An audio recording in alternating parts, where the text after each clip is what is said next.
Hi! இன்னைக்கு நம்ம ஒரு முக்கியமான டாபிக் பத்தி தான் பேச போறோம். நெறைய விமன் லைஃப்ல ஸ்ட்ரகிள் பண்றாங்கன்னா, அவங்க எக்ஸாக்ட்டா எங்க ஸ்டக் ஆயிருக்காங்கன்னு தெரியாம தான். அதனால தான் இன்னைக்கு நான் உங்களுக்கு ஒரு கிளாரிட்டி குடுக்க போறேன். விமன் குரோத்துக்கு அப்படின்னு ஒரு லெவல்ஸ் இருக்கு. நீங்க எங்க இருக்கீங்கன்னு இப்ப புரிஞ்சுக்கலாம். லெவல் 1 என்னன்னா சர்வைவல் ஸ்டேஜ். First level. இங்க இருக்க விமன் எல்லாருக்காகவும் தான் வாழ்வாங்க.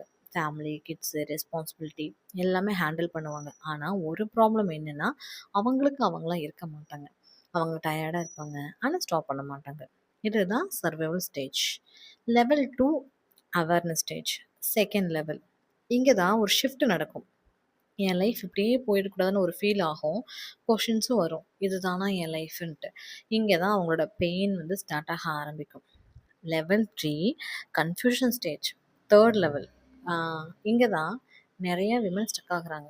எல்லாமே தெரியும். என்ன சேஞ்ச் பண்ணணும்னு தெரியும். ஆனா மூவ் பண்ண முடியாது. Over thinking, fear, doubt. இங்க தான் மேக்ஸிமம் பேர் நிக்கிறாங்க. And level 4 action stage. இங்க இருக்க women small small changes start பண்ணுவாங்க. நோ சொல்ல ட்ரை பண்ணுவாங்க. பவுண்டரிஸ் செட் பண்ணுவாங்க. லைஃப் கொஞ்சம் கொஞ்சம் ஷிஃப்ட் ஆகும். கான்ஃபிடன்ஸ் இன்க்ரீஸ் ஆக ஆரம்பிக்கும். And level 5 the ownership stage. Fifth level. இங்க தான் ரியல் டிரான்ஸ்ஃபர்மேஷன். செல்ஃப் ஒர்த் ஸ்ட்ராங்கா இருக்கும். டெசிஷன் கிளியரா இருக்கும். யாருக்காகவும் இருக்க மாட்டாங்க. தங்களுக்காக வாழ ஆரம்பிச்சிருப்பாங்க. இதுதான் ரியல் லைஃப். இப்ப நீங்க யோசிச்சு பாருங்க. நீங்க எங்க இருக்கீங்க? சர்வைவலா? அவேர்னஸா? கன்ஃப்யூஷனா? இல்ல ஆக்ஷனா? இல்ல ஓனர்ஷிப்பா? உங்களோட லெவல் என்னன்னு டிஎம் பண்ணுங்க. நான் உங்களுக்கு கைட் பண்றேன். பிகாஸ் கிளாரிட்டி வந்தா தான் லைஃப் வந்து சேஞ்சஸ் ஆகும். நெக்ஸ்ட் எபிசோட்ல இந்த லெவல்ல இருந்து எப்படி மூவ் பண்றதுன்னு பார்க்கலாம்.